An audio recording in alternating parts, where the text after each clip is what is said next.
Good afternoon, everyone. This is Michelle Offman, Vice President for External Affairs here at BIO. Thank you so much for joining us today. This is an exciting time, exciting day, and we are going to hear all about how to engage with lawmakers in the digital environment. Today, our esteemed leader for this webinar is Mike Panetta, who is the principal at Beekeeper Group. Mike and Beekeeper are well known inside the Beltway, award-winning digital firm. And I can say you heard it here first that Mike and I were in the same class in college at American University as poli-sci majors. So I have been enjoying years of geeking out with Mike. So I wouldn't want to give away our age. So I'm going to turn this over. Enjoy today's presentation, and we will look forward to the questions that you all choose to put in. So thanks so much. Great, thank you, Michelle. So again, today we're going to talk about opportunities to digitally engage with the new Congress. I just advanced my slide. Hopefully everybody saw that. So this is just sort of the bullet points I'm going to talk over today. We already gone over the introductions and housekeeping stuff. So I'm going to talk about how it's a new Congress and there's new opportunities, ways to become a trusted source of information, digital ways to become a trusted source of information, bringing in constituent voices, using social media to engage with Congress, and talk about virtual lobby days and site visits. So a little bit repetitive here, I guess, what I'm going to talk about today. And I'm going to talk a little bit also about how we can use virtual to replace the events that require travel and being in person. So a lot of this presentation today is going to talk about digital strategies to engage with a new Congress that's as it's starting. But it's also going to talk a little bit about the things that are sort of specific to the environment we're in right now with the pandemic. Although a lot of the things that we're seeing put into place for the pandemic are probably going to stick around even post-pandemic, because there's a lot of efficiencies that Congress has realized, Congress and staff has realized. One thing I want to be clear about what I'm not going to talk about today in terms of digitally engaging with the new Congress is not going to be any discussion of the specific issues or the specific new members of Congress and what that means for policy or initiatives or legislative agendas or anything partisan in nature. What I'm going to talk about today is really focuses on the opportunities of a new Congress and what that means for all issues and all policy agendas in terms of digital strategies. So just to be clear about that. So it's 2021. Everything is new. We're day one of a new administration, week two of a new Congress. There are new members of Congress, new bills. There's a new Senate majority. There's new committee chairs. There's new issues. Everything starts over in January 2021. So this presents challenges and also opportunities.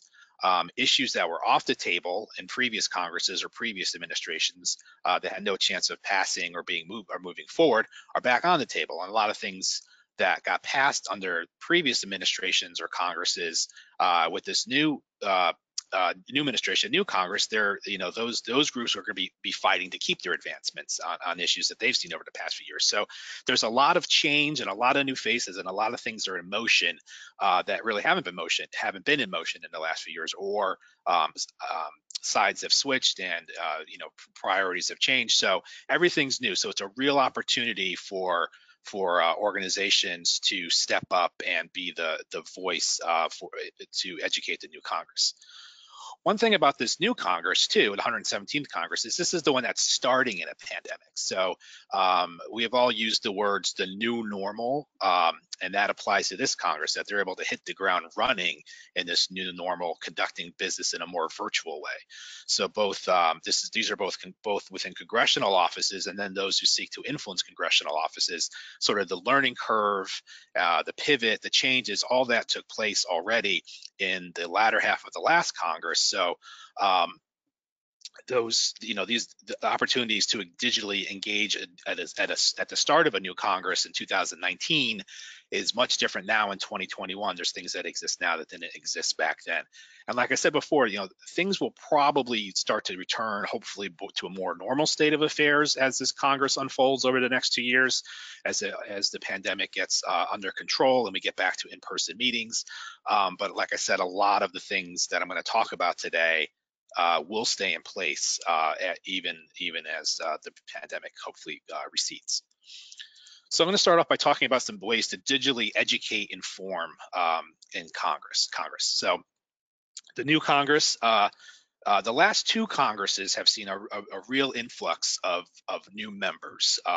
With 89 in the last one, in the 116th, and 60 in this one in the House, and the number of new senators. It's the most diverse Congress ever. So there's a lot of people who were elected to Congress in the last two elections where those elections were really not focused on a lot of issues. They were not dominated by issues. They were more dominated by partisan politics and personalities.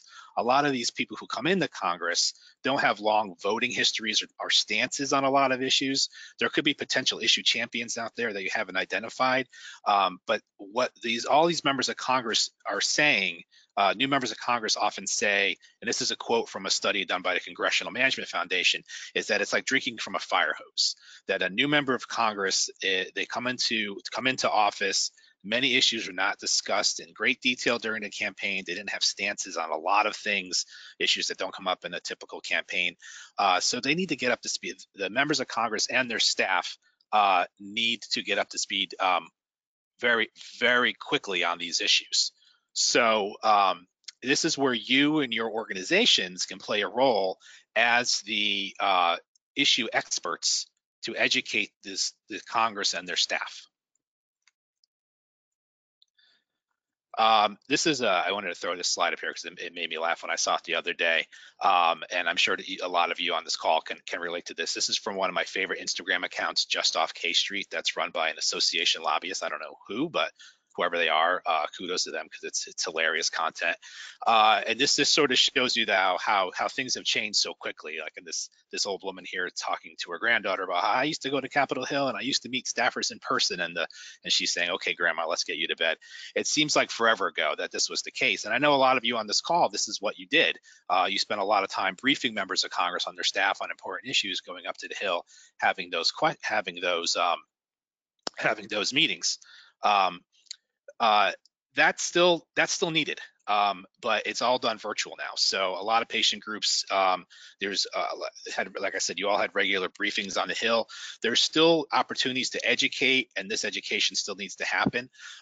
It's key to have materials in this new environment, in this digital environment. It's key to have materials that could be easily shared in a digital format and deliver. And this is important, delivering your key points in a visual way, because learning is so much easier in visual formats. And you think about who your target audience is. If you're thinking of new members of Congress and their staff, these young staffers who need to get up to speed very quickly on issues and be able to understand the nuances of an issue and be able to parrot that back to their boss, coming up with materials that are easily copied, shared, pasted, and visual formats allow these staffers to get up to speed quickly on your issue, and you are seen as a trusted source of information, providing the background materials and providing sort of the issue landscape, given the landscape of an issue for these offices. So I'm going to start by giving you a few examples here. Some things we've worked on and some examples from other people as well. So one thing on the left here, I have two examples on this screen right now. One is an infographic that we created for the American College of Emergency Physicians, and this was about surprise medical billing. And what they wanted to do was explain, and this was created specifically for a Hill Day to drop off with Congressional staff. So the idea here was they wanted to show an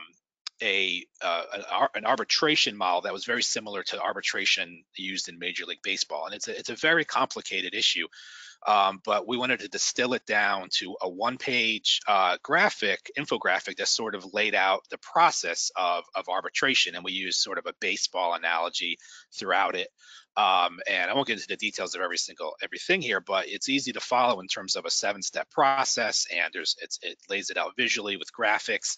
And the idea here is you're not going to know every single nuance about the issue, but you're going to easily understand where this organization is coming from, what their stance on the issue is, and what they want to see as a preferred outcome. So working with working with your in-house graphics team, or if you have consultants, the idea here is try to think of a way to digitally and creatively position your issue in a visual way that can be dropped off or not dropped off. That's all idea, or digitally to be shared with your stakeholders on the Hill to get them up to speed quickly on an issue. And there's a lot of creativity that goes into this. I mean, it's a one-pager at the end of the day, but there's a lot of thought in terms of thinking about, like, well, who's the target audience? How do I relay this information, and what graphics and visuals can help sort of tell the story of what I'm trying to show? The one on the right here is more of a traditional one-pager, but we worked with the American Optometric Association to sort of take it and make it a little easier to grasp, with colors and summaries and with some icons. Again, we're trying to think of our target audience of these young staffers on the Hill who need to get up to speed on issues very quickly. It's especially for the new members of Congress, brand new offices, they're just getting set up. How can you make it? How can you make visual materials that are easy for them to quickly scan, read, understand, and be able to pair it back or share with those and the decision makers? Taking it to the next step, a lot of what we do, this is in terms of relaying information, complex information to target audiences, and something that your teams should think about doing when engaging with congressional offices to try to get them to understand your issues and understand the nuances and where you're coming from, are explainer videos. This presentation, I think, will be shared with everybody. There's links to both of these videos here, so I'm not going to show them now. But we work with groups and this is something a lot of agencies do and a lot of organizations do, is create these explainer videos, and they're usually about 1.5 minutes to 2-3 minutes long. And what they do is they explain a complex issue and break it down. It's sort of like an animated infographic where there's a voiceover, there's text on the screen, there's images on the screen. So if you're, for example, doing a meeting with a Hill staffer, this is a great thing to share as a follow-up or as an introductory piece. It allows you to sort of set the stage of what you want to talk about, what the key issues are, in a way that's very organized and very easy to understand with graphics, voiceover. It's like a short commercial that you can send for your issue. Now, we obviously, we create these things, but and a lot of times we create them, they're also for external audiences, but but you can do this yourself probably in-house. There's some tools here I list called like Powtoon and Animaker. They allow you to make your own videos, your own animations, and they don't have to be if you're just creating this for an internal audience, it's just sort of something you want to share with congressional staff to get them up to speed on your issues, or as an introductory piece. They don't have to be very polished if they're not, if you're not sharing it widely externally. These are great ways to sort of these are great tools to sort of create these pieces that you can share with congressional staff. Another thing we're seeing a lot of, and I don't know if anybody on this call has done this, are virtual congressional briefings. Again, you used to have meetings on the Hill. You would come in and you would either have those one-on-one meetings with congressional staff in their offices, or sometimes we've worked with groups to do this. They would organize, larger briefings on the Hill where they get a room in the Capitol basement, and they do, they bring in a series of experts. They do sort of a panel discussion on the topic. They invite the congressional staff or the committee staff to come down and listen and get educated, and there's materials that are shared. Obviously, that can't happen during this Congress, during the pandemic. So a lot of groups have pivoted to virtual congressional briefings, and I have a couple of examples here from a foster care organization and also from the American Association for Cancer Research. There's links to these here if you want to you can actually watch these and see how they do them. They can be some of these are very produced, where they have multiple speakers in different locations and presentations. Others are more just organized Zoom calls with screen shares, but the goal is the same. It's getting diverse voices together on screen and sharing, giving Congress and their staff a briefing of the issues that the organization cares about, is working on, and what their legislative priorities and asks are. So I recommend everybody take a look at these, because this is something that's not very difficult to replicate. Everybody's used to being in front of their webcams now. Everybody's used to talking to a screen in front of other people, so being recorded to be shared with other people. So a lot of these groups And there's other examples I could share offline as well, but these I thought were two of the best ones. So organizing a virtual congressional briefing, this is a great way to use digital tools to, again, get around the pandemic, but still maintain that education role that organizations like yourselves play with a new Congress, with new issues, with even with existing members of Congress, getting them up to speed and understanding where you come from as an organization, what your priorities are, and what you want to see Congress, how you want to see Congress act on them. Next, I'm going to pivot to bringing in constituent voices. Excuse me. So having that public echo of constituents who advocate for your position is always been important. Getting their voices into the offices as you're advocating the positions of your organization are obviously something that's always been important, but even more important during this pandemic digital time that we're working in. So obviously constituents are key. This is true and always been true. One thing the pandemic has done is opened up new approaches to getting diverse voices in front of members of Congress, because the travel and logistics and expense of bringing voices to DC has really been leveled. So the playing field, the last bullet here, the playing field for in DC versus outside DC voices, the advantage we have with geography is sort of eroded during the pandemic and using digital tools, because it doesn't really matter where you are anymore. So one thing we talk about when we we talk about working with groups to digitally engage Congress with constituencies is knowing where your people are. So opportunities to engage with the new Congress, I think, starts with an understanding of who the key players are in the new Congress for your organization, and how do your stakeholders map to them. So knowing where you're strong in terms of where you have people who you can organize to take action on your behalf. How does that overlap with those who have jurisdiction over the issues that matter to you?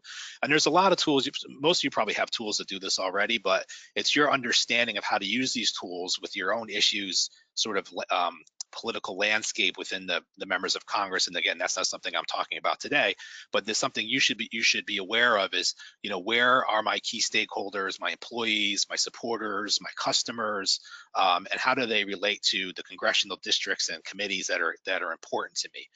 So that's sort of, I think, a first step is in a new Congress is understanding, where your strengths are in terms of your own stakeholder audience, and where you need to maybe put some resources in to try to develop additional grassroots support.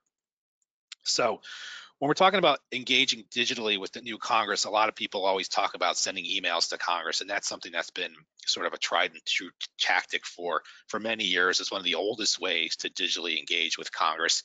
That effort's still important, but the number of communications that come into a congressional office is just staggering, and many of them are not personalized, and they're not really what moves the needle on things. What moves the needles are personal stories from constituents, especially in-person visits. And those in-person visits, like I said, can't happen really right now. But there's ways to do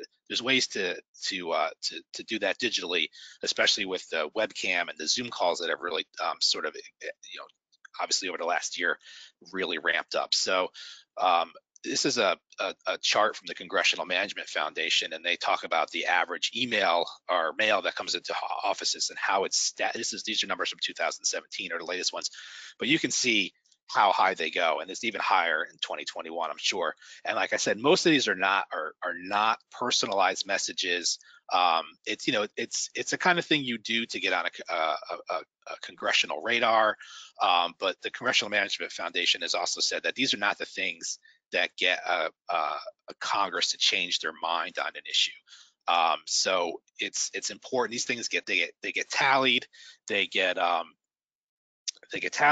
numbers they figure out who's sending the messages. Usually they get tallied, they get relayed to the boss, but they're not, like I said, they're not the thing that really move the needle on issues.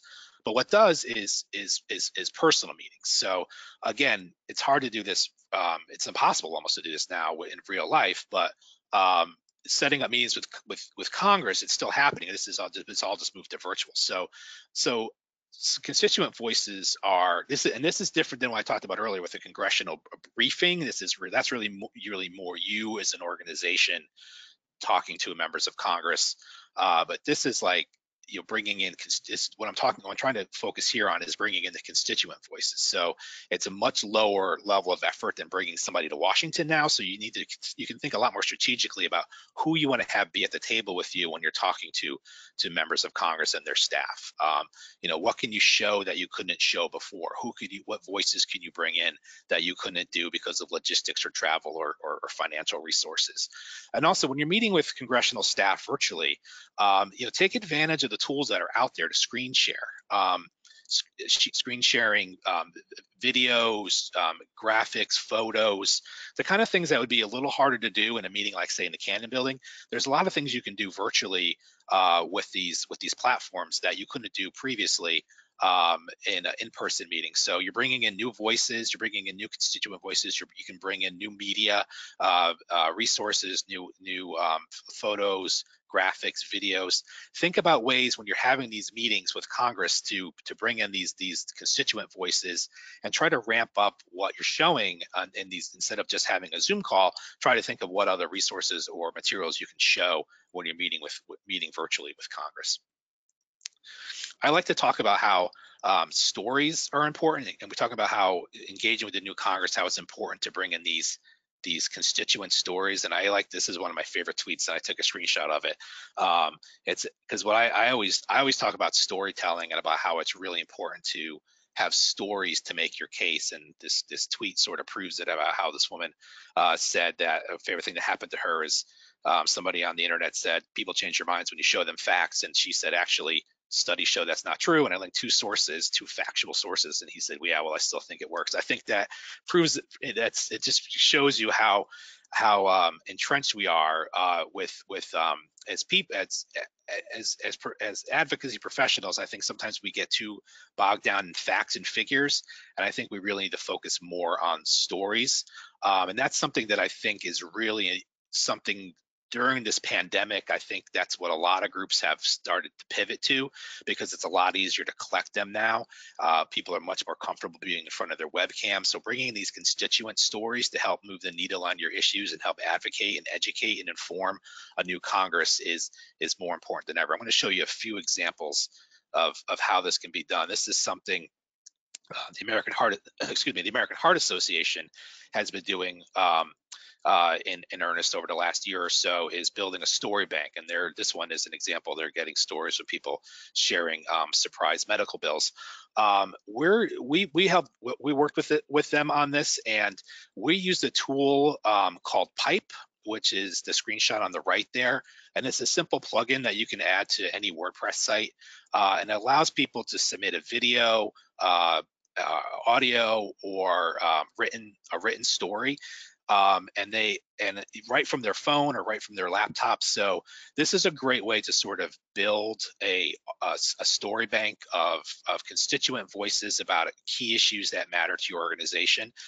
They can then be shared on the website. They can then be shared via social media. They can be shared, like I said before in the previous slide, when you have that meeting with a congressional staff and you want to show something else. If you can't get that person on the call, you have story bank, and hopefully you have some stories from that congressional district or that state that you can share with those during those meetings. And then another one we did, and this just shows you how it can be displayed. This is we did a similar approach with we work with credit unions, and they did a story bank where they got a lot of their credit union members to tell stories about how their credit union was there for them during the pandemic and the financial services they were able to provide. So they got these real person stories about how the credit union was there for them in their time of need, and they're able to sort these by state, by congressional districts. So they have a great story bank now of real constituents telling their story, that the credit unions or the Heart Association or your organization can do if you build a story bank that you can use in meeting with and digitally engaging with Congress. You have these constituent stories in your back pocket that you can pull out and use as demonstrations of how the work that you do really matters to the constituents in their district. Next thing I want to touch on is using social media to engage in the new Congress. So obviously, social media engagement is really nothing new, but it's really ramped up, I think, during this pandemic. I like to say that showing support on social media is a 21st century equivalent of sending a letter to the editor. And when I was on the Hill back in the early 90s, one of the things we did was scour the local papers for letters to the editor from across the district. And if the member of Congress was mentioned in any of those letters to the editor, this is back when it was before it's digital, we actually cut it out of the paper and we'd tape it and we'd fax it to the member or to whoever needed to see it, and the press secretary of the office. It was a big deal. If the press secretary fired off a response that same day. So this is sort of this, I think, the 21st century equivalent of that. Of if you mention a member of Congress via social media, someone in that office is tagged. If you tag the member of Congress or the senator, someone in that office sees that ping. It's accounted, it's noticed. So it's a great way to develop that relationship and engage with the new Congress in a way that will ensure that it's seen by somebody in that office. I have a few examples to show here. So this is one from a group in Delaware that posted. They did a Martin Luther King Day Day of Service, and Senator Chris Coons from Delaware came. So they wanted to, this is a way to sort of publicly show, here's what we did as an organization. They reposted a news article, and they gave him, they say, a special shout out, and then they tag him in that post. And by just that simple tagging, someone in Chris Coons' office who's in charge of social media, or someone in the communication side of the shop, they see that, and I'm sure this post was clipped and pasted and put into a report that made it up to others in the office and the senator himself. So it goes to show you that just that simple task, that simple process of tagging somebody, that shows the general public, people who follow this group, public allies, people who follow this group see that Chris Coons was there. They tag Chris Coons. His office sees that they did that. This was a public way of showing, thanking him for that support, for coming to that event. It's sort of like a digital handshake to say, hey, thanks for coming. So this is a great way for organizations to, as they're posting things on social media, to tag members of Congress, tag senators, and let them know that we see you and thank you for your support, thank you for your leadership. Another example here is from the U.S. Cattlemen Association, and again, this isn't something that's rocket science, and this has been done for a long time. But this is when you're digitally engaging with a new Congress. Some of these things, some of these strategies are now sort of have to replace other things that you can do. So this tagging of senators, for example, in this tweet here, they tag 3 senators as co-sponsors of the bill, thanking them for their support, thanking them for their leadership, and it also has a graphic that they added that shows their the sort of things that they're looking for. So it does a couple things. It tags the member of Congress. It has a graphic that shows what their key asks are. So these 3 offices all get pinged, and the Cattlemen's Association furthers that relationship and engages with that office in a digital way without having to go into any of the Senate office buildings. And this is something that these offices see, and the next time that their government affairs team is talking with these offices, they'll know it's something that they'll know that, hey, this group took the time to thank us publicly, and they appreciate that, and it just deepens the relationship, and it's a way to digitally deepen a relationship.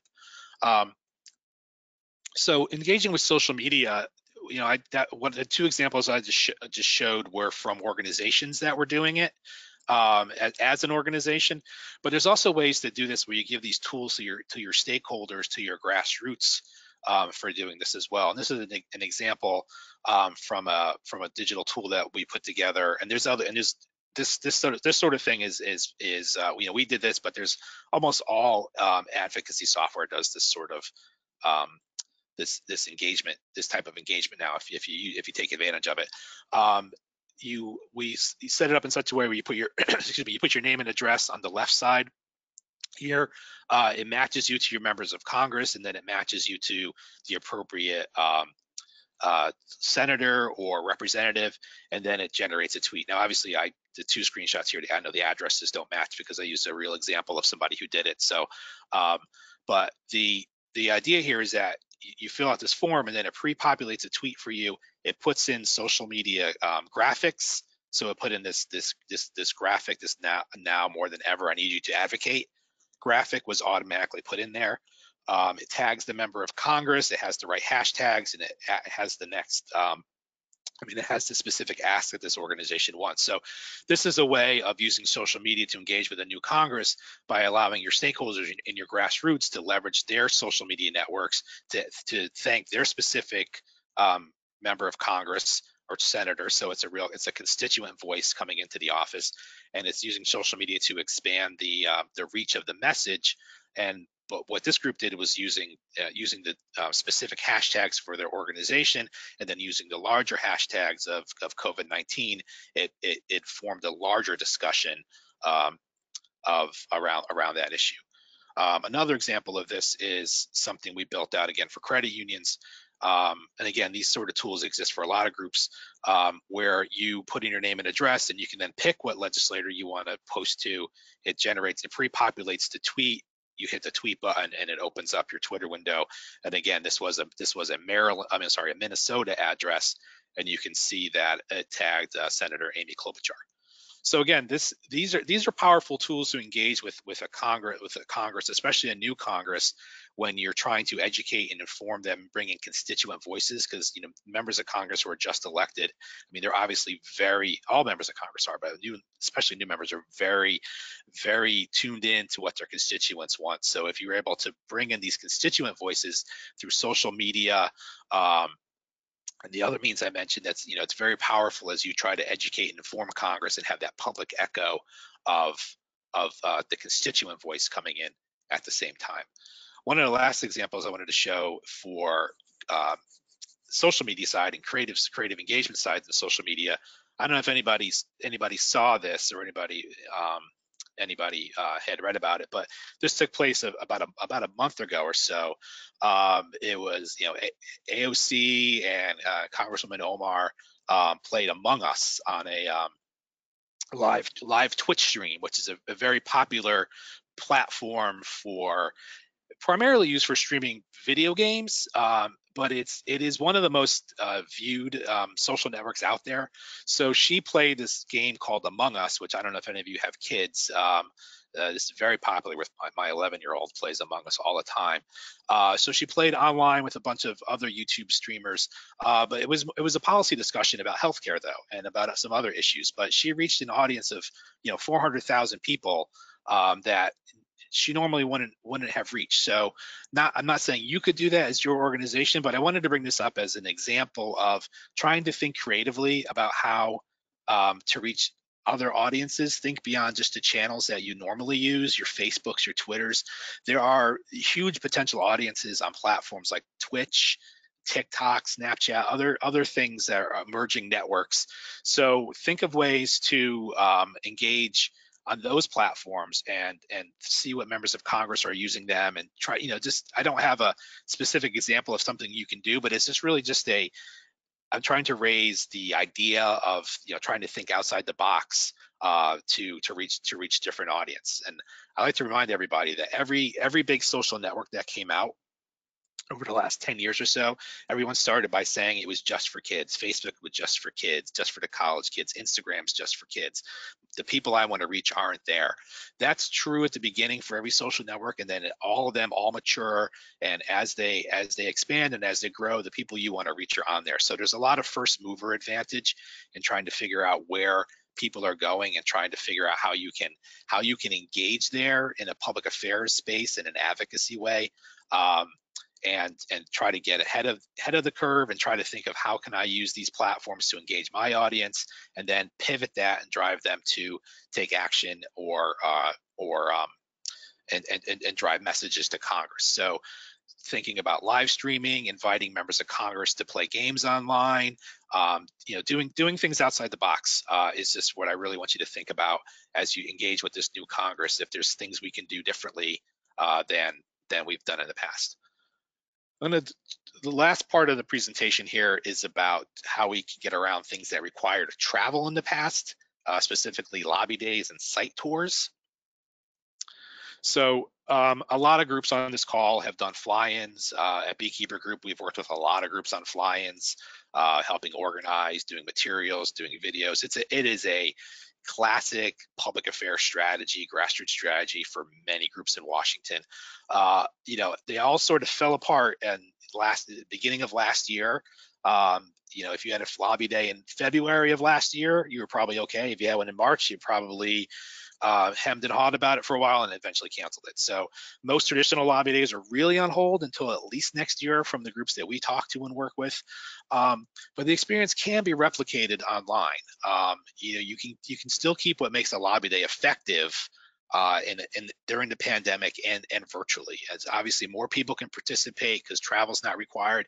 And I think going forward, even if when we get back to in-person lobby days, which we will, I think they will all still have a virtual component to them, because both groups and members of Congress are realizing there's a lot more we can do when we do it virtually that we couldn't do when we did it 100% in person. So I think going forward, there's going to be a lot of hybrid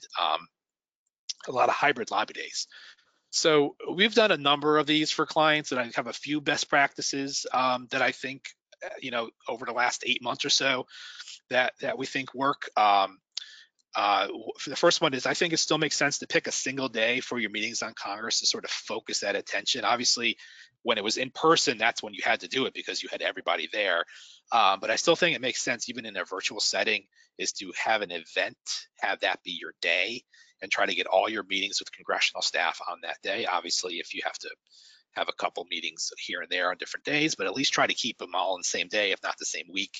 It sort of focuses the attention of your organization and your advocates and Congress on your issue. That's why these traditional lobby days have always been so important. Incorporating the issue education and advocacy training as part of your work. Now, when we work with a lot of groups on lobby days, a lot of our role, I'm sure what you do, is educating your members about when they come to Washington, before they hit Capitol Hill, here's how we advocate for our issues. Here's the legislative landscape. Here is, what we're asking for. All that sort of stuff still needs to happen. So incorporate that as part of your virtual fly-in. Have a training session. Have that in breakout rooms. So, all that sort of education and advocacy training still needs to happen. And don't, just because you're not on the Hill, you still need to teach people how to make the right ask, how to have the right materials. I mean, how to have the right message, make the right ask. All the things that you needed to teach them before they went to a meeting in the Rayburn building, you still need to teach them before they get on a Zoom call with the congressional staff. I think it's also really important to have a social media toolkit or some sort of advocacy toolkit with images, talking points, messages, the right hashtags to use. This way you sort of keep everybody singing from the same hymn book. You have materials that they can share on social media. So again, it makes it a single day, and you're sort of leveraging the people who are taking place virtually, giving them the tools they need to both talk with members of Congress and their staff, and also expand it out on their own social platforms as well. And then lastly, try to find a way to have some sort of connection event at the end of it. When lobby days happen on the Hill, there's usually some sort of reception at the end, a way for people to everybody gets together, they talk about the day, they share stories. It's sort of, all your groups that you do these lobby days for, it's an important component, because it's sort of a great team building experience and a great way to debrief and a great way to sort of share stories of the day. And that's really hard to do on a huge Zoom call, because you can only have one person talk at a time, and that's not really the best way to replicate a reception. But we're using tools like Remo.co, and I'll show you an example in a second. That's really cool, and I'll talk more about that when we get there. So an example of a toolkit that we put together. This is for one of our clients where they pivoted. You can see their banner at the top here. They had an advocacy week, and they crossed out from Washington D.C. from home because they had to pivot pretty quickly. But we put together a digital toolkit for them for the virtual lobby day, where they could submit their zip code and get their member of Congress's phone number and a script to use, ways to post on social media, ways to send an email to their member of Congress, ways to tweet at their member of Congress. This was all in support of the lobby day. They did it a week, but I'm focused. It's better to focus on a day, I think, but they already had a week plan, so they kept it that way. They also had, this group also set up a bunch of individual meetings like a traditional lobby day did, but this was sort of the digital toolkit they had for everybody to use. And then the last thing there was we created some Giphy stickers that they could use on Snapchat, Instagram, stories. I don't know if anybody have used these on Instagram, but these are things you can create, and then they're used within. We encourage people to take photos of their meetings on their computers and use some of these tools that we created to overlay on top of those images before they posted them. And then the last thing here is for this section is the virtual reception. This is the Remo platform I talked about. So you can see that this is great for a large scale event that happens after a digital event where you want to get everybody together as a sort of network. And you can see there's different tables, and you can jump from table to table. So it sort of replicates a real world experience where there's only 4 or 5 people around the table. So it's a bunch of smaller conversations in a larger room. You can jump from table to table. And then if you had a member of Congress or your association's president or somebody of importance, you can give them the tools to sort of break into everybody and sort of make that announcement. Thank you for coming. It was a great day. Thanks for all your efforts. Enjoy our reception. And then they dip out, and everybody goes back to their tables and starts talking again. A lot like a real world experience. So it's a great platform. So we've used it. I'm happy to talk to anybody offline about it if you want to hear more about it. And the last thing to show today, virtual site tours. A lot of times we, as advocacy professionals, we try to bring members of Congress or their staff to our facilities, to our sites, to show them what we're doing, what it's all about, large scale production facilities, things of that nature. That's obviously hard to do during this pandemic. Traveling is tight. A lot of people don't want to travel unnecessarily for these sorts of things. But there are ways to use virtual reality, and 360 videos can replicate that experience.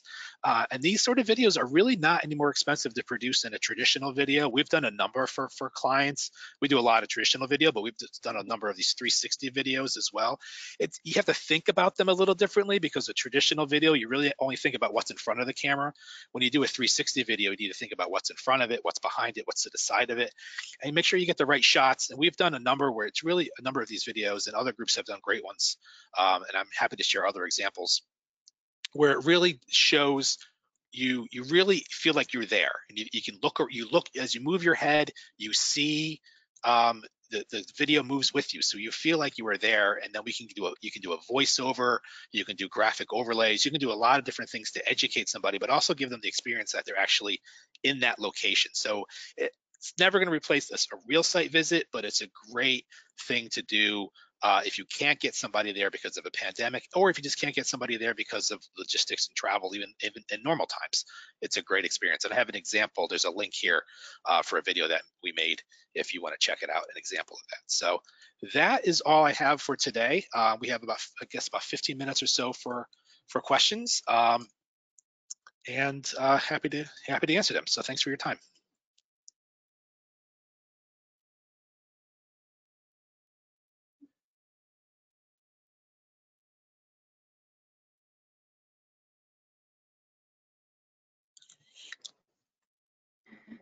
Hey, Mike, it's Amanda jumping in here.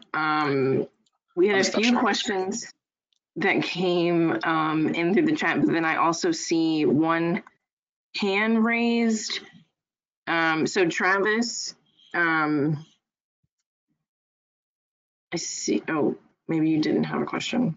Okay. Well, I'll just start with those in the box. And Travis, if you do have a question, you can either dump it in the box or raise your hand again. But one question was, what is the cost that's associated with the Story Bank plugin that you mentioned?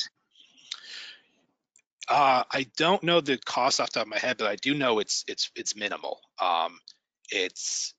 it's in the hundreds of dollars a year, I think. So if you have a WordPress site, it's something that it's a plugin, not to get too technical with how that all works, but it's pretty easy to install, and then you can configure it the way. There's lots of different ways to configure it, but it's not expensive. Okay, great. Let's see. Okay, another question that came through. Thinking about best practices for grassroots to convey to their constituents, thinking about key asks, sort of keeping in mind that there's limited word counts on social media. Maybe that's part one of the question. And then it continues to say, what do you think about the impact of Twitter chats and other targeted time efforts? Sometimes it just feels like advocates or folks that know each other are just talking back and forth to each other. Mm-hmm. I'll answer the second one first. The Twitter chats, I still think they're important. It's a way. A lot of what you're trying to do when you're trying to digitally engage with Congress, you're also engaging your own stakeholder audience. So sometimes the things you do to engage with Congress are very effective in motivating Congress to do something. Sometimes they're motivating your existing grassroots or stakeholders to stay involved, and the impact on Congress isn't as much. So the question was about the Twitter chats and how a lot of times it's really just the stakeholders talking to each other as opposed to bringing in Congress. So I think it's important to make sure that you do the kind of things that are going to get the attention of a congressional office. So making sure that members of Congress are tagged, especially if you can find a way, and I think one of my slides showed this, is getting members of Congress, getting constituents to tag their members of Congress via social media in these chats. So try to bring in constituent voices to these Twitter chats. And then there's ways that you should, anything you do on one platform on social media, you should try to leverage it on other platforms as well. So if you do like this Twitter chat and you have a Facebook page, take some screenshots of those tweets and post them on Facebook, post them on Instagram, find different ways to sort of leverage the materials that you're already making. And again, taking advantage of the tools to tag the members of Congress. What was the first part of that question? I don't remember what it was. Sure. Let me look back at it. I think what this person was getting at was best practices in terms of constituents conveying their key asks, sort of knowing that word counts and time are limited when you're, you think of like Twitter or something like that. Oh yeah, okay, okay. Yeah, well, yeah, it's in any situation, your time and characters are limited. Even if in a congressional meeting, you only have so much time to talk. So in Twitter, it's instead of 15 minutes in an office, it's it's so many characters on Twitter. So I think the things that are important are to make the ask is clear. If there's a bill number, to mention it, and all the best practices for making an ask in a meeting are still the same best practices for making an ask on social media. So tagging the member of Congress, having a specific ask, I want you to co-sponsor, to vote, to oppose, whatever the ask is, and then as much details, as much specificity, I can say the word today, so you can get into on the tweet. So if there's a bill number, mention it. So you want to make it as concise as possible in that piece of social media. And also there are character limits, but also take advantage of the ability to add supporting media. A lot of the tweets I showed today had websites attached, had graphics attached, had videos attached. So something you can think about doing is, if you're with those story banking, is a lot of the groups would take those stories that were collected and embed them in a tweet or embed them in the social media. So you only have so many characters, but you can use the supporting media to bring home the additional points. So the supporting media can really tell the story, and the tweet itself or the social message itself, tags the member of Congress and is more specific about what the ask is. Okay, great. So before I move on to the next question, a few folks did ask about sort of the links to some things that you mentioned. So I just wanted to let folks know that we will be sharing those afterwards. So no need to worry about that, but wanted to mention that because a few folks are interested in having those so they can share with their colleagues who weren't able to join. So moving on, another question is, thinking sort of our post-COVID world, do you see this trend towards virtual briefings, video calls staying. Some people mention, knowing that security, on Capitol Hill is different, and, who knows how long that lasts, but maybe what are your long-term thoughts on how this all might pan out through the pandemic and afterwards? Yeah, I think what we've heard from congressional staff and from just conversations we've overheard and had, not overheard but had, is that people miss the in-person meetings. They miss seeing their constituents. They miss sort of the normalness of actual, like all of us do, being in person with people. There's a lot more energy. Like if I did this presentation, I would love to be in front of real people instead of looking at a computer screen and not seeing, all your reactions and everything. But there's a lot of efficiencies that have been realized with these meetings. Members of Congress can do a lot more, and staff can do a lot more meetings because the transition time from one meeting to the next isn't as great. They can meet with a lot of different people. So I think you're going to see a return to the normal cadence of meetings on Capitol Hill. But I think and this goes also to one of the earlier slides about all these new members of Congress coming in, that Congress is getting younger. The staff that are coming in are younger. This technology of Zoom calls, which would have been unheard of 2 years ago for members of Congress to be able to do this on a regular basis, that's now sort of baked in to almost every office and how they do things. So I think you're gonna see a hybrid going forward. You're gonna see a hybrid of offices meeting with constituents virtually, and you're also gonna see a hybrid of groups that are bringing people to Washington virtually. They're gonna do their traditional lobby days, but they're also gonna have a virtual component as well, because Congress I think will still be taking those virtual meetings. What the balance is, I don't know. That's something that's going to need to shake out as all this unfolds over the next 2 years of this Congress. But I don't think these Zoom meetings are going away. I think they're here to stay. It's just at what level we'll need to see, and it'll be different from office to office as well, obviously. But I don't think they're ever going away. Yeah, I guess time will tell. We'll all have to see. Yeah. So a question about Remo that someone asked, and I know here at BIO, we use Remo for our patient and health advocacy summit, Okay. and I enjoyed putting it together and really like it. But someone asked what you thought about using it for a virtual Hill briefing as opposed to doing a webinar. That's a good question. I haven't really thought about doing it as a virtual Hill briefing. The thing about Remo where I think its strength is when you want to have a larger scale event where multiple people can be talking at once. So if you wanted to have Remo, the thing about, and then Remo has these breakout tables. So there's ways to do it. Like, I'm just kind of brainstorming a little here, but if you had breakout tables for each sort of topic you wanted to cover for your Hill Day, and then had, if there was a large scale announcement that went to everybody, you could use that tool for that. I don't know if it's the right tool for that. I mean, the devil will be in the details, but I don't know if it would be the right tool for that, because Remo is really great for like a reception tool. I don't know if it would be great for sort of a webinar tool. We haven't used it that way. Other people may have that experience and have used it differently, but for me, we've used it primarily as breakout tables for conversations, and then we have, like, if there's a speaker that wants to speak to everybody, imagine any reception you've been to.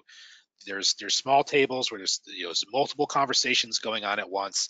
Somebody gets up to the microphone and says, "Thank you for coming," and maybe there's a few remarks from a few other people. You can do that over Remo, and then once that's done, people can go back to their tables and continue that conversation. I'm not sure how it would work in a webinar situation though. Yeah, I think that makes sense. Yeah, I would say in our experience, I think sort of the trying to use it in the same way you might do like a networking happy hour, sort of a get together lunch and learn situation has worked well for us here at BIO. But folks have a lot of questions about Remo, so I'll chime in with another one. What feedback have you heard in terms of the user experience with Remo? We've used it A number of our clients have used it, and then we've used it at Beekeeper Group for a number of events that we do. And it's been really positive. We've got a lot of feedback from people who really like it, because everyone on this call has been on a Zoom happy hour. And once you get over 6 people, it's really not fun anymore, because there's only one person can talk at a time. And there's lots of times you may just want to have a side conversation with 2 or 3 other people. You're on the Zoom happy hour with 25 people, and like 3 of you want to talk about a TV show or continue, someone brought something up and you want to continue that conversation, but it went a different way, and there's 25 people on the screen.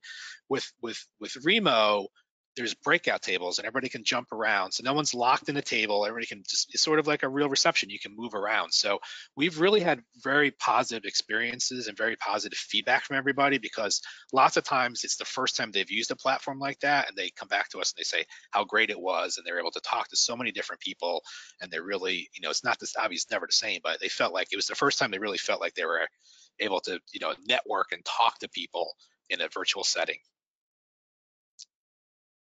I don't get any money from Remo. It's just, if we pay to use it. I just really like the platform, and I think it's great.